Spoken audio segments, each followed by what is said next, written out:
देखिए एमआईएम का वोट जो इस बार 76,000 आया, ये दिवांगी वोट है। ओवैसी साहब को दिवांगी वोट है। ये कोई हसनैन साहब को देख करके लोग वोट नहीं किए थे और ना किए हैं। और आने वाले समय में इंशाल्लाह एमआईएम जो है इसको पछाड़ने के लिए किसी को जिगर की ज़रूरत पड़ेगी, क्योंकि इस बार जो है लोगों की मोहब्बत और दिवांगी देख करके कहाँ 18,000 से डायरेक्ट 76,000 पहुँच जाना, ये दिवांगी और 14 दिन में कोई भी कैंडिडेट हो नहीं कर सकता। अच्छा, और रही जो भी है हम मानते भी हैं, नहीं भी मानते हैं, लेकिन इसके साथ साथ जो है एनडीए मेहनत भी बहुत करती है। और एनडीए तो कार्यकर्ताओं की पार्टी है। देखिए अभी डेफिनेटली जीत है। एमआईएम की फैन फॉलोइंग को देख लीजिए आप। 2015 में 80,000 लगभग वोट आया था एमआईएम। उसके बाद आप दूसरा 2020 का देख लीजिए आप। 2020 में लगभग 5 लाख कुछ एमआईएम का वोट, और इस बार देख लीजिए 9 लाख प्लस। अच्छा, रोड शो कर रहे हैं या जनसभाएं कर रहे हैं, बिल्कुल सही है। इसलिए सही है, पार्टी जो है बहुत ही दिल व जान के साथ मेहनत करती है। जाहिर सी बात है, एक पार्टी का अगर 10 लीडर आएगा तो 10 तरीके के प्रभाव पड़ेंगे और लोग जो है डाइवर्ट होंगे, कन्वर्ट होंगे। पंचायत इलेक्शन ही नहीं बल्कि हर इलेक्शन के लिए हम लोगों के अंदर ये ज्ञान होनी चाहिए, हमारे अंदर ये सोच होनी चाहिए। हम लोग सरकार को देख लेते हैं कि हम सरकार बदलने जा रहे हैं, नहीं। आप अपने पहले मुखिया, एमएलए, एमपी, इसको आप बेहतर चुनिए तब। जय हिंद दोस्तों, आप देख रहे हैं हमारा सीमांचल न्यूज़। हम हैं इम्तियाज़ भारती और हमारे साथ हमारे आज जो स्पेशल गेस्ट हैं, जो हमारे मित्र भी हैं, और हम लोग सोशल मीडिया के माध्यम से लोगों के बीच में खबरें भी पहुंचाने का काम करते हैं। इनका एक चैनल है टीकेजी बिहार, और व्हाट्सएप में अगर आप देखें युवा शक्ति सुरजापुरी ग्रुप जो चल रहा है, उसमें ये सोशल मीडिया के माध्यम से जो देश की खबरें हैं, राजनीति हो चाहे वो समाज से जुड़ा हुआ मुद्दा को, वो रखने का काम करते हैं। सबसे पहले तो हम गुलाम यासीन साहब का हम लोग आपका स्वागत करते हैं हमारे चैनल में। बहुत बहुत शुक्रिया इम्तियाज़ भाई। देखिए आगामी इलेक्शन 2025 अभी बिहार का विधानसभा का खात्मा हो चुका है और अब शपथ ग्रहण 20 को होगा, और एक मजबूत सरकार यानी एनडीए की सरकार बन के बिहार में आई है। और सीमांचल की मौजूदा इलेक्शन को लेकर के हम लोग जो गया इलेक्शन, तो एक तरह से एक तरफ था अवैसी का प्रभाव, अवैसी साहब का, एक तरफ था आरजेडी का प्रभाव, और एक तरफ जेडीयू एकदम पूरा साइलेंट मूड पे इलेक्शन लड़ रही थी। तो क्या देखते हैं 2025 को इलेक्शन को, कैसा लग रहा है? क्योंकि ये जितने भी आंकड़े आए हैं ये चर्चित वाले आंकड़े हैं। लोगों ने ऐसा सोचा भी नहीं था कि ये आंकड़े ऐसा खुल के आएंगे। देखिए ये इलेक्शन जो है, सबसे पहले चीज़ तो ये है कि लोग जो है, पब्लिक जनता ये समझ रही थी कि इस बार सरकार बदलना है और सरकार बदल के ही रहेगी, लेकिन ये ऐसा हो नहीं पाया। लोग जो सोच रहे थे वो सोच का सीधा उल्टा मतलब असर देखने को मिला। जो रुझान जो आ रहा था पहले एग्ज़िट पोल में जिस तरह से दिखा रहा था, और वो एग्ज़िट पोल के हिसाब से ही मतलब सीटें भी आई एनडीए की, और वो फुल बहुमत से सरकार भी बना रही है। और ओवैसी साहब की जो बात है, ओवैसी साहब तो भाई आरजेडी वाले से गठबंधन की बात की थी। हालांकि उसने 6 ही सीट का मांग किया था कि हमें 6 सीट दिया जाए और अब हमें गठबंधन में रखा जाए, लेकिन तेजस्वी यादव पता नहीं क्या सोचे और क्या सोच करके गठबंधन नहीं लिया। और मुझे लगता है कि जहाँ तक गठबंधन में नहीं लिया गया तो एक तरह से ओवैसी साहब के लिए बढ़िया ही है। वो इसलिए बढ़िया है कि नहीं ऐसा होता अभी शायद रिजल्ट के बाद जो अभी आरजेडी का जो स्थिति है, पराजय का सामना, हाँ स्थिति जो है उसका जो सीट आया है 25 सीट आया है, तो अगर एमआईएम गठबंधन करती शायद, तो मुझे लगता है कि सारा छिकरा ओवैसी साहब के ऊपर छोड़ने का काम करते हैं सभी लोग। तो आगे देखिए सवाल ये उठता है कि अवैसी साहब उन्होंने 6 सीट का डिमांड किया था और वो 5 सीट पिछला 2020 में भी वो जीते थे, और 3-4 सीट ऐसे हैं जिसमें वो बहुत कम रेशियो से, जैसे आप मान लीजिए कि बार बार अवैसी साहब बयान दे रहे हैं हसनैन साहब के बारे में, ठाकुरगंज के जो प्रत्याशी थे एमआईएम के, उनके बारे में अभी कई प्रोग्रामों में, नेशनल चैनलों में भी उन्होंने बताया कि हमारे एक हसनैन साहब थे जिन्होंने 76 या 78,000 वोट लेके 76,000 वोट लेके आया। तो ये हार भी बहुत कम मार्जिन का। और बलरामपुर का आदिल हसन भाई का तो 356 या 389 ऐसे वोटों से उनका हार है। तो कहीं ना कहीं ये एएमआईएम की एक जीत है, डेफिनेटली जीत है। एमआईएम की फैन फॉलोइंग को देख लीजिए आप, जो 2015 में 80,000 लगभग वोट आया था एमआईएम। उसके बाद आप दूसरा 2020 का देख लीजिए आप, 2020 में लगभग 5 लाख कुछ एमआईएम का वोट, और इस बार देख लीजिए 9 लाख प्लस। अच्छा, आपको क्या लग रहा है कि जैसे एमआईएम पार्टी जिस तरह से खुल के आई है इस बार बिहार सीमांचल में, तो आपको क्या लग रहा है 2020 के बनिस्बत इस बार ज़्यादा लहर थी कि 2020 में ज़्यादा लहर थी? आपको कैसा लग रहा है? मतलब क्योंकि आप तो जुड़े हुए भी हैं, अब प्लस फिर आप घूमते भी हैं, फिर आपके सोशल मीडिया पर चैनल भी चल रहा है, तो क्या लगा, मतलब इस बार की लहर ज़्यादा थी कि 2020 की लहर ज़्यादा थी? ठाकुरगंज में पिछला बार जो है इतना लहर नहीं था, जो हकीकत बात है। और जैसे बादरगंज विधानसभा को ले लीजिए आप, ठाकुरगंज विधानसभा, कोचाधामन को ले लीजिए, जोकी का ले लीजिए आप, और अमोर का विधानसभा को ले लीजिए आप, वहाँ क्या है जैसे एक वोट बैंक बन चुका है। जैसे बादरगंज में देखिए 50,000+ जो है वहाँ पर वोट एमआईएम का है, और कोचाधामन में भी ले लीजिए कि 60-65 हज़ार के करीब, मतलब 60+ जो है वहाँ भी वोट मतलब बैंक है एमआईएम का। और अमोर में भी सेम चीज़ है। ठाकुरगंज में ऐसा नहीं था। ठाकुरगंज में पिछली बार एक हमारे पूर्व प्रत्याशी जनाब हाफिज़ महबूब साहब जो थे वो आए, अचानक से आए, और जो है मतलब इतना संभाल नहीं पाए, विधानसभा को समझ नहीं पाए, देख नहीं पाए, जिसकी वजह से फिर भी बस एक सम्मानजनक वोट लेकर के आए थे, 18,000 कुछ वोट लेकर के आए थे। और इस बार जो है, इस बार तो एक माहौल था, इस बार बहुत अच्छा माहौल था और बहुत बेहतरीन माहौल था। और क्या कहते हैं, अच्छा, हसनैन भाई जो हारे 8,000 वोट से हारे, 8,000 कुछ वोट से हारे वो, तो क्या लग रहा है आपको कि गोपाल अग्रवाल जी के बारे में सब बोल रहे थे कि गोपाल अग्रवाल जी का इस बार जीत निश्चित है, क्योंकि मुसलमानों का वोट 2 जगह जाना है, और हिंदू वोट और कुछ मुस्लिम जो जदयू वोट हैं वो भी उनको जाने का काम हर बार करता है। एक गोपाल अग्रवाल जी का एक मुस्लिम वोट का एक कैडरिंग है, 10 से 15-20 हज़ार के बीच में, वो हमेशा वोट लेके आते हैं। लेकिन क्या मेहनत में कमी रही या टाइम का शॉर्टेज की वजह से ऐसा हुआ? क्योंकि 14 दिन का टाइम मिला उनको। मैंने उनका इंटरव्यू किया था जिस दिन उनका नॉमिनेशन हुआ था, उस दिन भी उनको सैंपल नहीं मिला था।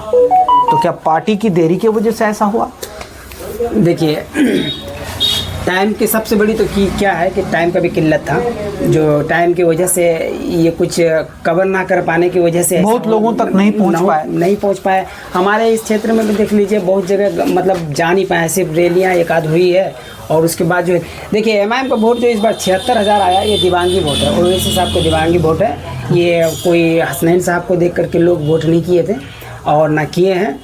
और आने वाले समय में इंशाल्लाह एमआईएम जो है इसको पछाड़ने के लिए किसी को जिगर की ज़रूरत पड़ेगी, क्योंकि इस बार जो है लोगों की मोहब्बत और दिवांगी देख करके कहाँ 18,000 से डायरेक्ट 76,000 पहुँच जाना, ये दिवांगी। और 14 दिन में कोई भी कैंडिडेट हो नहीं कर सकता। अच्छा, और रही बात अब जब गोपाल अग्रवाल जी, उसका मैं उसको बहुत बहुत धन्यवाद देता हूँ, क्योंकि अभी हमारे विधायक बन चुके हैं।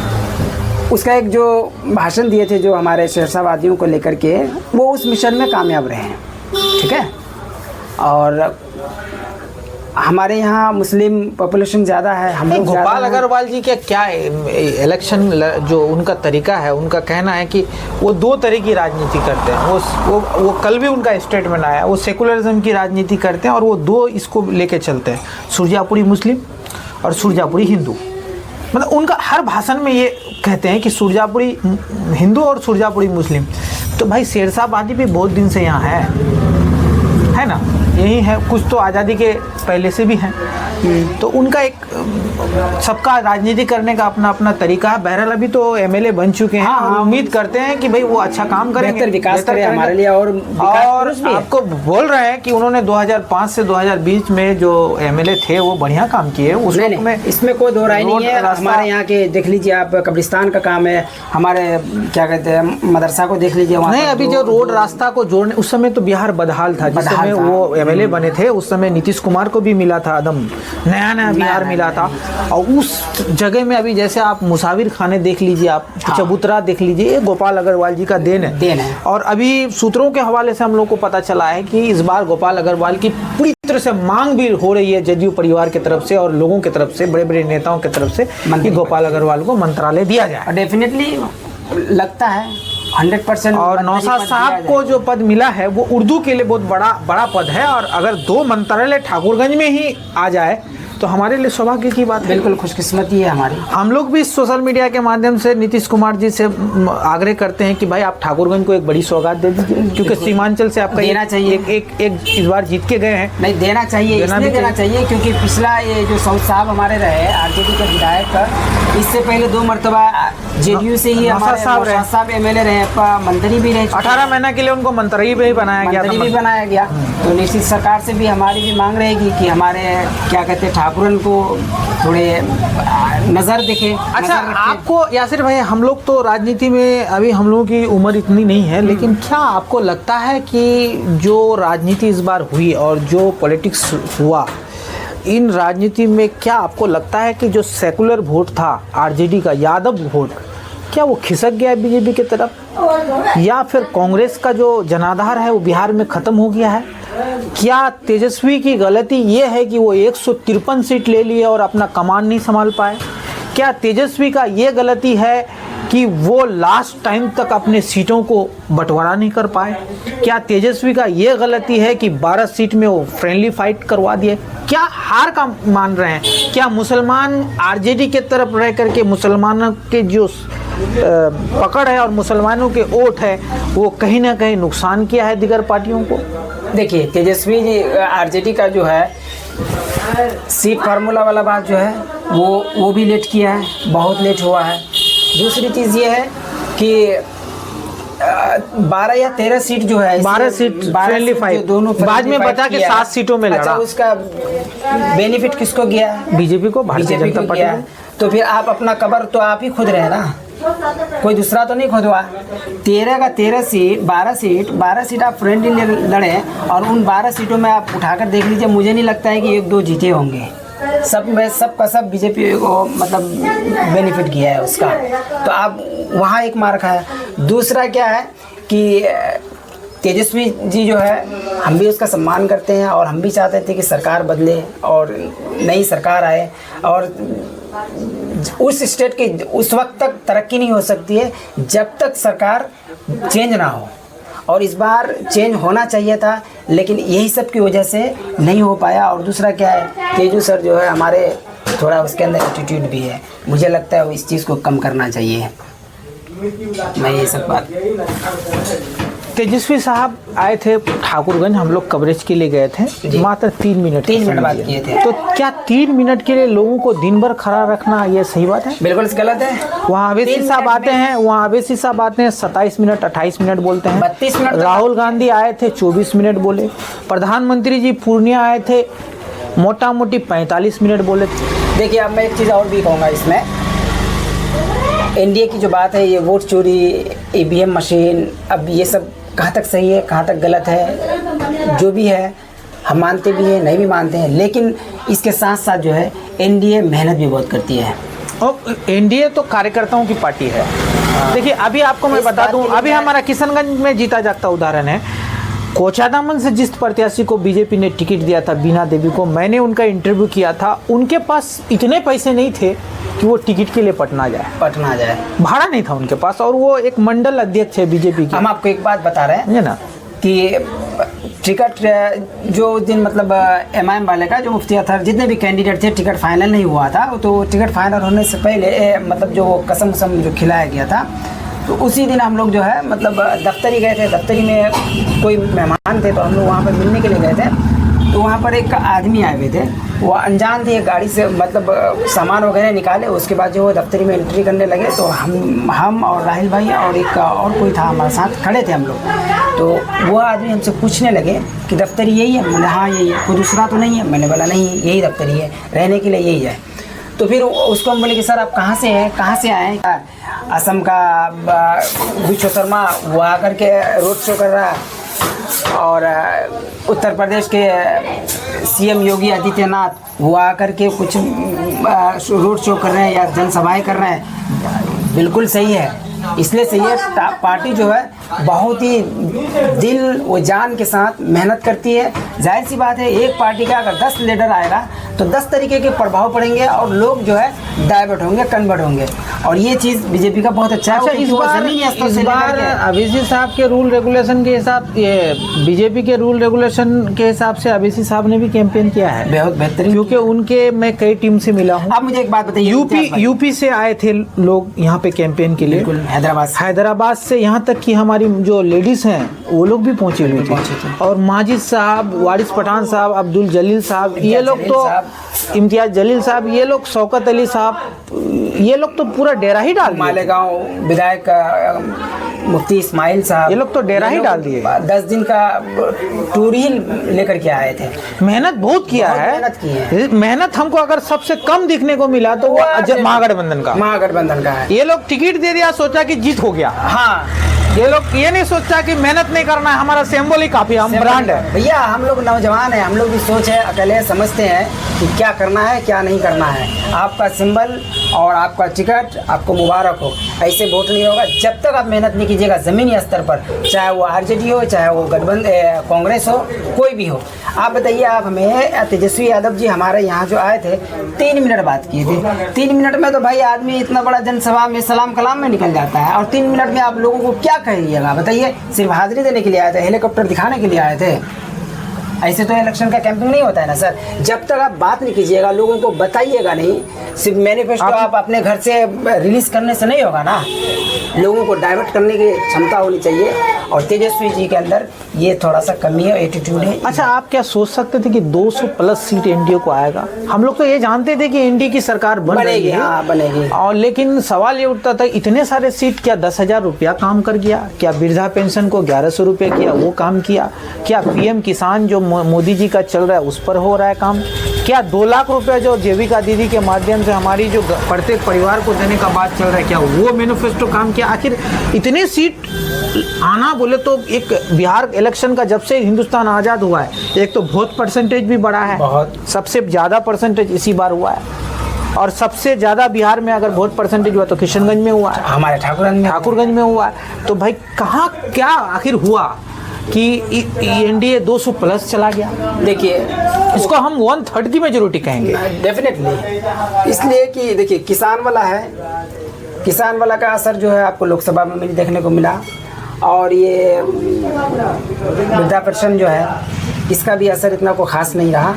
सबसे ज़्यादा अगर असर पड़ा है तो वो है 10,000 का, और 10,000 का जो है ये उल्लंघन भी देखा जाए, कानून का उल्लंघन भी है, क्योंकि चुनाव का आचार संहिता लागू है, उसके बाद भी 2 या 3 किस्त दिया गया है। बहरहाल जो भी हो, लेकिन ये 10,000 जो है बहुत काम किया है, और इसी की वजह से आज इतने सीट आए हैं, और मेहनत भी वो लोग ज़मीनी स्तर से करते हैं। अच्छा यासिर भाई, रोड भी बन गया है, घर घर लाइट पहुंचा हुआ है। अब हमारे यहाँ कमी है रोजगार की, अच्छे यूनिवर्सिटी की, मेडिकल की। क्या आपको लग रहा है इन 5 सालों में नीतीश कुमार की जो एनडीए सरकार इस पर फोकस करेगी? पिछले 20 साल से तो नहीं की है, अब आने वाला ये 5 साल। लाइन बहुत बड़ा मुद्दा है हमारे क्षेत्र में, नदी कटाव का बहुत बड़ा मुद्दा है हमारे क्षेत्र में। नदी कटाव के लिए तो हम लोग, हमारे खास करके हमारे ठाकुर में कोई भी विधायक लड़ाई नहीं लड़े हैं अब तक नदी कटाव को लेकर के। आप हमारे जो सऊद असरार साहब विधायक रहे हैं, बताइए तो आप हमको किस दिन विधानसभा में इस बात को उठाएं या बात की है पूरे 5 साल में? ऐसा तो नहीं कि पूरे 5 साल में बाढ़ नहीं आया था किशनगंज में, ऐसा तो नहीं है कि नदी कटाव नहीं हो रहा था किशनगंज में, लेकिन हमारे विधायक सऊद असरार साहब जो 5 साल रहे, लेकिन इन पर आवाज़ नहीं उठाए। गोपाल जी से उम्मीद करेंगे कि सबसे बड़ा मुद्दा है हमारे किशनगंज का और ठाकुरन का, नदी कटाव को लेकर के, इस पर सर आप ज़रूर ध्यान दीजिएगा। और दूसरा क्या है, हमारे यहाँ सबसे बड़ा मुद्दा अगर कोई चीज़ है दोस्त, तो वो है रोज़गार। पलायन रोको, पलायन रोकने के लिए भी नीतीश सरकार से भी मांग करेंगे, और हमारे विधायक गोपाल अग्रवाल जी से भी कहेंगे कि सर ज़रा इस पर भी ध्यान रखिएगा। आगामी इलेक्शन 2026 में पंचायत इलेक्शन है और पंचायत में पिछला इलेक्शन जो देखा गया धनबल की काफ़ी यूज़ किया गया हर पंचायतों में। ऐसा नहीं बोलूँगा कि खाली अपने एक ही पंचायत में, मतलब मैं बिहार की बात, पूरी बिहार ऑल ओवर की बात कर रहा हूँ। तो उसके लिए आप क्या कहना चाहेंगे कि प्रत्याशी अच्छे जीत के आने से अच्छा होता है, धनबल में लोग खराब लोग जीत जाते हैं, विकास नहीं होता है। फिर लोग अगर 1 करोड़ खर्चा करेंगे तो उसमें 2 करोड़ कमाने के बारे में भी सोचेंगे। तो जनता से कुछ अपील करना चाहते हैं पंचायत इलेक्शन 2026 पंचायत के इलेक्शन के लिए तो मैं ये कहना चाहूँगा, और पंचायत इलेक्शन ही नहीं बल्कि हर इलेक्शन के लिए हम लोगों के अंदर ये ज्ञान होनी चाहिए, हमारे अंदर ये सोच होनी चाहिए। हम लोग सरकार को देख लेते हैं कि हम सरकार बदलने जा रहे हैं, नहीं, आप अपने पहले मुखिया, MLA, MP इसको आप बेहतर चुनिए, तब जाकर के आपका पंचायत का, आपके विधानसभा का, आपके लोकसभा का विकास हो सकता है। तो इसी तरह से जो पंचायत लेवल में है, धन वाले को अगर देखिएगा तो बहुत ऐसे धन वाले हैं 50 लाख खर्च करेंगे तो जाहिर सी बात है वो 1 करोड़ कमाएंगे। जितना वो खर्च करेंगे, इन्वेस्ट करेंगे, पहले उसको तो निकालना चाहेंगे। दूसरा, गरीब वाली बात करते हैं तो गरीब आदमी पहले वो लूटेंगे, पहले अपना झोला भरेंगे, फिर जाकर के विकास के लिए सोचेंगे, जब तक फिर 2000 इलेक्शन का टाइम ख़त्म हो जाएगा। तो इसलिए नौजवानों को आने की ज़रूरत है। कोई भी नौजवान आए, शिक्षित आए, लगनशील आए, ईमानदार आए। और पंचायतों में भी घूसखोरी, रिश्वतखोरी बहुत ज़्यादा चरम पर है। इन सब चीज़ों पर भी लगाम लगाने की ज़रूरत है। और आने बस कुछ ही महीने बाकी रहे, 3-4 महीने में आचार संहिता, मार्च में आचार संहिता शायद लग जाएगा। अब मुझे लगता है ये सरकार गठन के बाद पंचायत की प्रक्रिया शुरू हो जाएगी। और हम लोगों को ये सोच समझ करके डिसीजन लेना चाहिए कि भाई अच्छे लोग आएँ। और राजनीति जब से नीचे से जब तक राजनीति ठीक नहीं होगा वो ऊपर ठीक नहीं होगा। डेफिनेटली पंचायत जब तक आपका ठीक नहीं होगा, आपका वार्ड ठीक नहीं होगा तो पंचायत ठीक नहीं होगा, और पंचायत ठीक नहीं होने से आपका ब्लॉक ठीक नहीं होगा। बिल्कुल नहीं होगा। दलाल मुक्त करना है, दलाल मुक्त करना आने वाला समय है। हर पंचायत के हर नौजवानों को आगे आने की ज़रूरत है। और कोई ज़रूरी नहीं है कि धन वाले ही पंचायत इलेक्शन जीत सकता है, और ये भी ज़रूरी नहीं है कि कोई गरीब का लड़का नहीं जीत सकता है। जीत कोई भी सकता है। बस कंडीशन आपके अंदर ये होनी चाहिए कि आपके अंदर ईमानदारी होनी चाहिए, सच्चाई पर लड़ने वाला होना चाहिए, रोज़गार की बात करने वाला होना चाहिए, पंचायत के मुद्दों पर बात होनी चाहिए। किस जगह पर अब तक रोड नहीं बना, हमारे पंचायत को ही देख लीजिए। आज 70 साल से ज़्यादा हो गया देश को आज़ाद हुए, लेकिन आज हमारे कर्रा बस्ती का एक रोड को देख लीजिए। हमारे विधायक सऊद असरार साहब के पास हम भी गए हैं 2 बार उस रोड के लिए। कर्रा बस्ती के कुछ लड़के थे हमारे, उसके साथ गए थे, लेकिन आज तक नहीं बन पाया ना। चले भाई, सऊद साहब नहीं बना पाए, क्या मुखिया जी नहीं बना सकते हैं? जिला परिषद फंड से भी बन सकता है, परिषद फंड से भी बन सकता है। और उस गाँव में एक प्रतिनिधि हमारे जो सरपंच भी हैं, वर्तमान सरपंच सफीर साहब हैं। तो ये चीज़ होना चाहिए था, अब तक नहीं हो पाया है। पंचायत में हमारे दिग्गज लीडर हैं अभी, लेकिन अब तक नहीं बन पाया। ये भी अफसोस की बात है। हालांकि वही नहीं, वो हमारी ही पंचायत नहीं, बहुत ऐसे पंचायत है हमारे यहाँ पड़ोस की पंचायत देख लीजिए, रसिया पंचायत को कठारो जाने वाले रोड को देख लीजिए। ऐसा लगता है कि अब रास्ता है, अगर एक दिन बारिश हो जाए ना, आप सालिम भाई के घर जा करके हमको दिखा दीजिएगा। किसी दिन बारिश अगर होती है तो नहीं जा पाइएगा। वो लोग चले जाते हैं किस तरह से, किस तरीके से। अच्छा, ऐसे रोडों का काम मिलजुल के भी हो सकता है, क्योंकि कुछ 500 फीट जिला परिषद अगर बनाता है तो 500 फीट मुखिया भी बना सकता है, 1000 फीट तो कवर हो ही सकता है। बिल्कुल हो सकता है। लेकिन कोई MLA अगर नहीं बना रहा है आप, तो पंचायत के लोगों को इस पर ध्यान देना चाहिए। प्रमुख फंड से भी लिया जा सकता है ऐसे रोडों का मामला, पर प्रमुख से रिक्वेस्ट करके भी लिया जा सकता है। लेकिन करना चाहे तो हर कुछ होगा, लेकिन कर नहीं रहे ना। करना चाहे तो हर कुछ हो सकता है। तो फिर हम जैसे नौजवानों को आगे आने की ज़रूरत है। आपको आगे आना पड़ेगा, चाहे वो कोई सरपंच हो, कोई मुखिया हो, कोई मेंबर हो, कोई MLA हो, कोई MP हो। आपको उसके खिलाफ आवाज़ उठाने की ज़रूरत है, तब जाकर के आपका विकास हो पाएगा, तब जाके आपका पंचायत आगे बढ़ पाएगा। और यही मुद्दा नहीं है, मुद्दा और बहुत सारी हैं, बात कीजिएगा तो काफ़ी बातें हैं। तो ये थे हमारे गुलाम यासीन साहब, TKG के एडिटर भी हैं, TKG के सोशल मीडिया के वो हैंडल के खुद मालिक भी हैं, और सोशल मीडिया में काफ़ी एक्टिव रहते हैं। और व्हाट्सएप ग्रुप इनका भी चल रहा है, युवा शक्ति सुरजापुरी। इनको हम लोग दोनों से मुख्तलिफ बातचीत चल रही थी, मौजूदा और प्रेजेंट और आने वाले भविष्य के बारे में बात चल रही थी कि कैसे क्या होगा। टीके जी देख सकते हैं आप, ये इनका प्रोफाइल है, ये प्रोफाइल है, पेज है ये, और इनको फेसबुक में आप देख सकते हैं। और बिहार अनोखा बिहार है, टीके जी बिहार इनका चैनल का नाम है, आप देख सकते हैं। इसको फॉलो करके आप इस पर भी खबरें आप दे सकते हैं।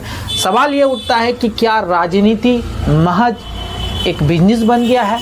क्या राजनीति विकास की ओर राजनीति को लेके जाने का काम नेता लोग करते हैं या करेंगे? ये आने वाला वक्त, आने वाला क्षण बताएगा। लेकिन मैं ये ज़रूर आप लोगों को कहूँगा कि आगामी इलेक्शन 2026 में पंचायत का इलेक्शन होगा, इस पर आप ध्यानपूर्वक लोगों को बढ़िया लोग, जो लोग राजनीति में रुचि रखते हैं, जो राजनीति को अपना सब कुछ मानते हैं, जो राजनीति को अपना काम मानते हैं, जो राजनीति में सभी लोगों को समान रूप से देखते हैं, ऐसे लोगों को आप जिता करके पंचायत राज का मालिक बनाएं, ताकि पंचायत आपका अगर सुरक्षित होगा तो आपका देश सुरक्षित होगा। आपका एरिया अगर सुरक्षित नहीं है तो आप कहीं से सुरक्षित नहीं है। तो मैं अभी के लिए बस इतना ही, फिर मिलते हैं अगले वीडियो में। आप देख रहे हैं हमारा सीमांचल न्यूज़, मैं हूं इम्तियाज़ भारती। और हमारे चैनल में, अगर यूट्यूब में आप हमको देख रहे हैं तो आप हमारे चैनल को सब्सक्राइब कीजिए, बेल आइकन दबा करके शेयर कर दीजिए। और अगर आप फेसबुक पे देख रहे हैं तो हमारे चैनल को फॉलो कीजिए, ताकि हम आपकी हर बात, वो चाहे राजनीतिक हो या सामाजिक बात हो, हर बात को आप तक पहुँचाने का काम करेंगे। जय हिंद।